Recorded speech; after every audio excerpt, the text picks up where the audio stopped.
Cerca de 8 mil crianças e adolescentes estão aptos para adoção hoje no Brasil, dentro de um universo de aproximadamente 80 mil pessoas que estão hoje em abrigos no país. Para conversar sobre a adoção, aqui no programa Entrevista, nós recebemos a psicóloga e professora mestre, doutora Cristiane D'Ameto, do Instituto Ampliata de Bauru. E eu queria, doutora, te agradecer pela presença aqui com a gente. Eu que agradeço. Bom, 8 mil de um universo de 80 mil são apenas 10%, né, de crianças que precisam de um lar, mas estão prontas para adoção.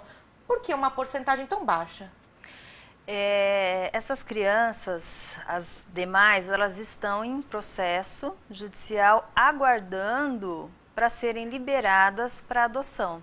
Então, realmente é um número muito grande de crianças que ainda estão aguardando. Normalmente, essas crianças estão nesse processo por quê?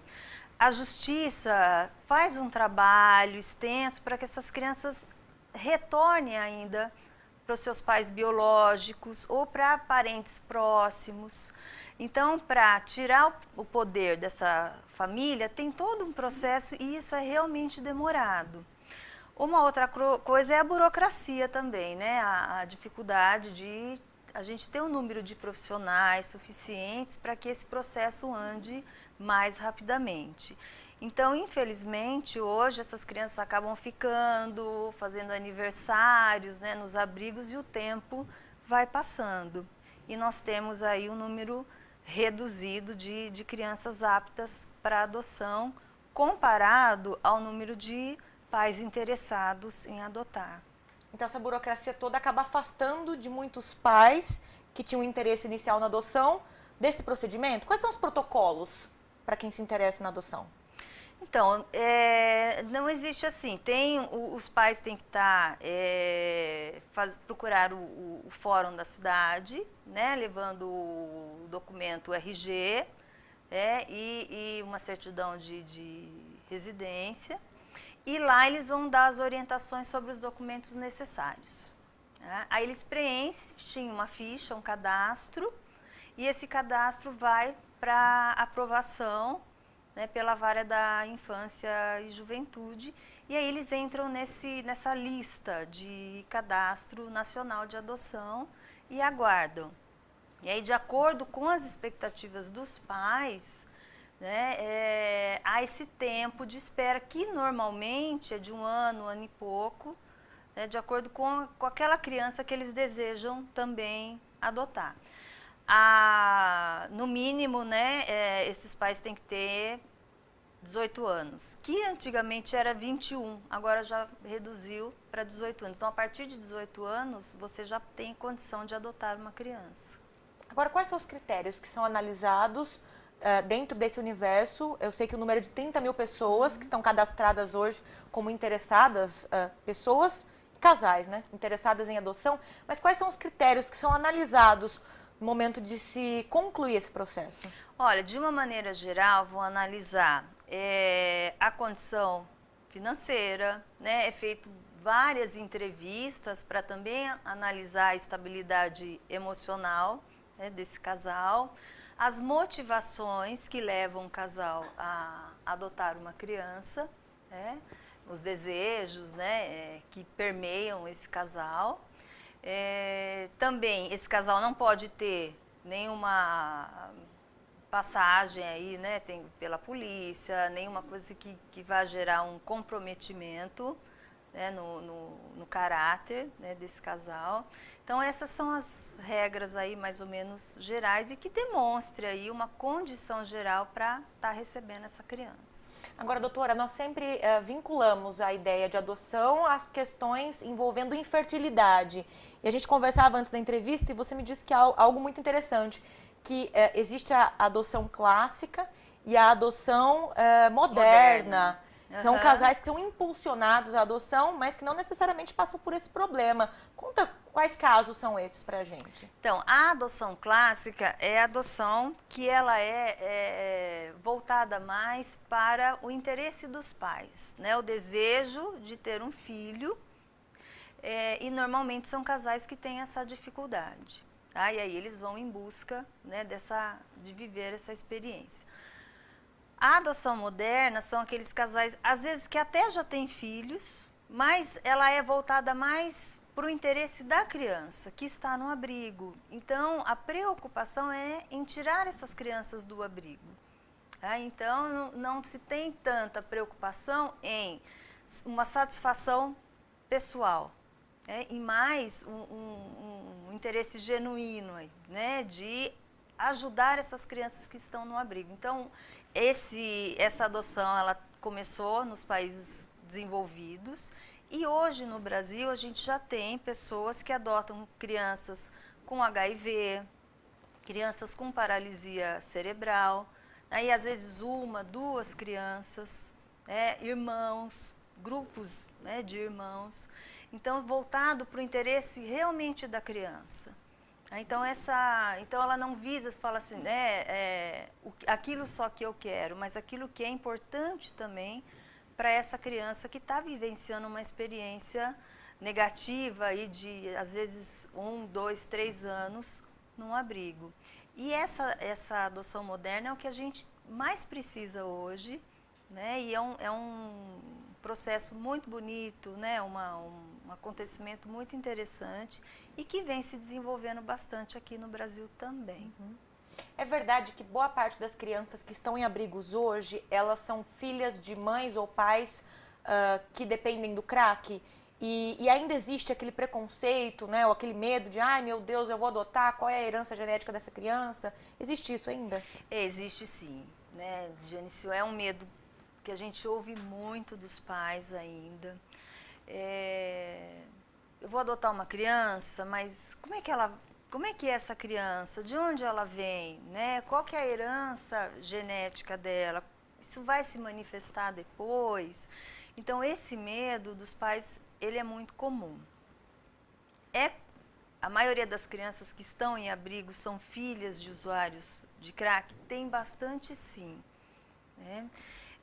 Mas também tem crianças lá que foram simplesmente abandonadas, às vezes pelos pais não terem condições de cuidar, e a mãe resolveu doar essa criança, e tem outras que foram retiradas, né, dos pais por não terem também essa condição, não doaram mais, né, a justiça resolveu tirar. Então existe uma série de fatores, né, que acabam influenciando para que essas crianças estejam hoje nos abrigos. Mas existe sim esse mito, né, esse medo, né, dos pais, né, de casais que queiram adotar. Isso é uma das coisas que vem à cabeça em primeiro lugar. Como que vai ser essa criança?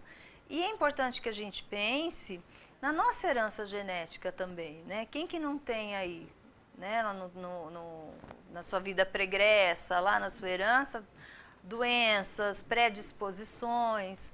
E o que vai colaborar muito para que isso seja amenizado é a relação desses pais com essa criança, né? A relação afetiva, esse vínculo que vai ser desenvolvido ao longo do tempo, né? Que vai amenizar muito se houver realmente essa predisposição genética. A maior preferência dos adotantes ainda é pelos bebês, doutora? Ainda é pelos bebês. Esse é um fator de exclusão, né? E importante, que ainda mantém muitas crianças em abrigo. Então, hoje a gente tem em torno de 30 mil casais cadastrados e aptos já à adoção.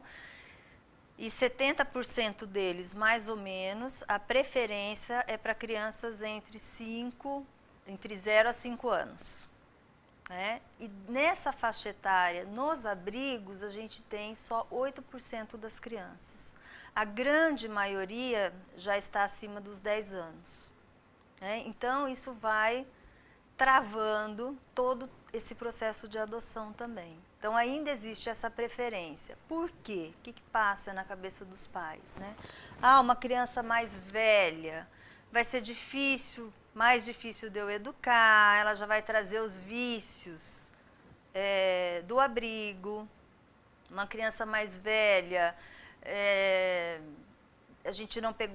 nós não pegamos desde bebezinho, ela já vai ter o jeitinho dela, a gente não vai conseguir influenciar tanto. Eles querem um bebê, para ter também a experiência de cuidar de um bebê. E esse, infelizmente, é a grande minoria que hoje nós temos nos abrigos. Então, as crianças mais velhas, que hoje existem campanhas, né, a favor da adoção tardia, que é isso, crianças de 5 anos, né, para mais, para poder ver se os pais se interessam. E é muito interessante a adoção tardia, porque as crianças mais velhas, elas se mobilizam também para que essa adoção dê certo. Elas também participam mais ativamente do processo, elas também escolhem esses pais e se movimentam para que isso dê certo. Então, é um processo muito interessante também. Agora, a gente fala muito dos pais, dos casais, mas é comum o interesse por parte de indivíduos solitários assim, sem vínculos amorosos, sem relacionamentos fixos ou sérios, né? Um homem ou uma mulher que esteja interessado em adotar um filho. Sim, tem sim. A gente vê assim que ainda é mais difícil, né, as pessoas aceitarem. Né? Eles vão fazer uma entrevista, as pessoas ainda têm um preconceito. Ah, mas por que essa pessoa sozinha quer adotar?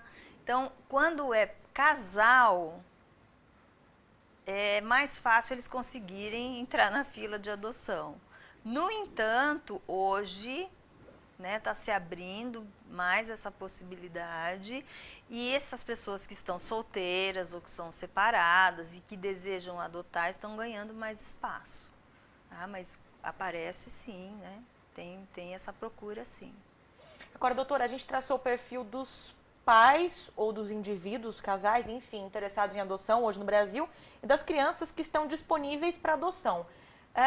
Mas no momento de decidir, não, vamos adotar, né? Ou vou adotar, o que deve ser planejado? Esse é um ponto, Jenny, importantíssimo, né? A gente fala muito da questão do apoio psicológico no processo todo de adoção. Tá? E o que a gente vê hoje é que as pessoas acabam nos procurando, né, procurando essa ajuda quando o problema surge, já se instalou. Então, a partir do momento que as pessoas decidem adotar, elas devem procurar ajuda. Como é que a gente trabalha? Existe um programa, né, para ser desenvolvido, um programa para que isso seja trabalhado. E ele começa trabalhando com as pessoas, com o casal, com a pessoa individualmente, em relação à motivação. O que motivou cada um a procurar pela adoção, a decidir pela adoção? Quais as expectativas? Quais as fantasias? Para aproximar de uma realidade. O que você está esperando? Né? E para ir preparando essa espera, como um casal que também espera, né, uma criança. Que a gente fala, não vem de fora, o casal que vai adotar, ele gesta, né, ele vai gestando essa criança psiquicamente também. De acordo com as próprias expectativas, exatamente, né? Quando uma mulher fica grávida, ela não fica imaginando como essa criança vai vir, né, o casal também, né, que vai adotar. Como que vai ser essa criança? Né? Quando que ele vai chegar? De onde que ele vai vir? Como é que vai ser? Como é que a gente vai fazer? Tem todo um preparo para isso. E quais são as expectativas? Por que você quer ter um filho? Então, isso é muito importante, a gente trabalhando e preparando esse casal para que quando essa criança chegar, essa família seja constituída de uma maneira mais espontânea, sem tantas frustrações e traumas. Então, a gente começa com esse trabalho. Depois, uma coisa que, né, muito importante, né, um pressuposto é muito importante e que gera muita confusão, medo, essa criança tem que saber, né, que ela é adotada. Quando? Como ir contando ao longo do tempo, né? Como ir contando, né? E ainda a gente vê que os pais sofrem muito com isso, temem esse momento. Existe alguma situação em que é melhor não contar? Não. A criança sempre tem que saber. Ela tem que saber. É a história pessoal dela. ela tem que saber a origem dela. Se a gente não fala da origem, é como você mutilar. E os pais não têm esse direito. Então, você vai desde muito cedo, como qualquer outro filho, contando essa história para a criança. De onde ela veio, como os pais esperaram por ela, e como foram até de um buscar. jeito lúdico, para facilitar. Lúdico. Sim. Às vezes faz até um álbum, da expectativa dos pais, aí quando vão buscar essa criança, aí quando ela chega. Então, isso tudo tem que ser contado dessa maneira. Ela tem uma história. E o que os pais, às vezes, cometem aí, um erro, é de negar isso. Não vamos contar, faz de conta que ele é o nosso filho biológico. E muitos acham que isso é bonito. Assim, olha, não, mas a gente nega para tratar ele como se ele fosse. Mas ele não é. Ele tem uma outra história. Ele é seu filho, ele passou a ser, ele foi adotado. Mas ele tem uma outra história, Ele tem uma história pregressa. E essa história você não pode negar. Que quando você nega, é porque você não o aceita. É ao contrário de achar que isso é um excesso de aceitação, quando você nega. E quando a criança descobre isso, de uma maneira que não seja a mais adequada, isso gera sentimentos muito negativos, inclusive de não aceitação dele mesmo. Quando alguém nega a sua história, eu também nego a minha história, Eu desconheço. Que é o que a gente chama de segredos, Segredos de família, eles geram muitos conflitos, doenças, problemas, E a criança, é muito interessante, que eu já atendi casos de crianças que não sabiam, e aí os pais levam para a psicóloga contar, E a criança intuía, percebia, sonhava, ou manifestava em desenho, ludicamente, brincando, ou através de desenhos, que ela não fazia parte daquela família. Que a mãe dela era de outro lugar, era de outra cidade, mesmo muito pequena, mesmo sem isso ter sido ainda revelado para ela. Então, é uma coisa que desde cedo tem que ser contado, porque ela percebe, ela sente, e ela tem aí essa sensação de que tem alguma coisa estranha, tem alguma coisa errada, e isso gera muito conflito, acaba gerando na criança. Esse acompanhamento psicológico, que é importante para os pais, ele também é importante para a criança? Sim. Depois do processo da adoção? Sempre. Então, a gente acompanha antes, aí quando a criança vem, a gente acompanha para fazer essa adaptação também. E a construção de um vínculo também, a construção desse vínculo, que a gente trabalha para que ele seja saudável. E a base disso é os pais olharem para as próprias emoções, e não negar essa história. Tá? Isso é super importante. E entender que essa criança ela traz uma bagagem. E uma bagagem importante, uma das coisas que acabam se manifestando, é um sentimento de rejeição que a criança tem. A gente chama de tríplice rejeição, que é a rejeição da mãe biológica, isso é fato, ela vai manifestar isso em algum momento. O medo de ser rejeitado por esses pais que estão adotando, e um reflexo que a criança percebe também do medo dos pais de serem rejeitados por ela. Os pais sofrem muito isso. Por isso que às vezes eles não querem contar, e se eu contar ele não vai me amar mais. Ele não vai me querer mais. Os pais têm muito receio dessa criança também não querer, eles. Então fica nessa relação. Então a gente acompanha esse processo, essa adaptação, a criação desse vínculo, desse entrosamento, e depois por um bom tempo até que essa família esteja toda entrosada. Existem casos em que esse entrosamento nunca acontece? Entre pais e filhos adotivos? Ou situação, por exemplo, em que os pais já tenham filhos biológicos? Os filhos biológicos e os filhos adotivos não se adaptem uns aos outros? Isso acontece quando esse processo não é feito de forma adequada. Então, assim, quando essas emoções não são bem trabalhadas, quando essas expectativas não são bem esclarecidas, e aí existe no trato uma diferença. A gente fala assim, você vai tratar todos os filhos igualmente? Não é possível, porque eles são diferentes. Eu trato todos os meus filhos iguais. Então, você está desconsiderando as diferenças e a própria individualidade de cada um, né? Mesma coisa, né, quando você adota uma criança, ele traz uma bagagem, ele vai ter outras necessidades, a gente não pode negar isso, do que um filho biológico. No entanto, são filhos e você vai atender às necessidades de maneira adequada. Então, quando isso não acontece, aí há sim problemas de entrosamento, de conflitos, de disputa, né? Então, porque o esforço que esse filho adotivo vai fazer para entrar nessa família é grande, né? Ele percebe isso. E essa questão da rejeição que ele traz, em algum momento, ele vai manifestar um sentimento de dificuldade de ser amado. Em quase todos os casos a gente observa isso, na maioria deles. Isso para a vida adulta? Não, às vezes logo na 5, 6, 7 anos, ou depois na adolescência. Na adolescência que é uma coisa mais comum.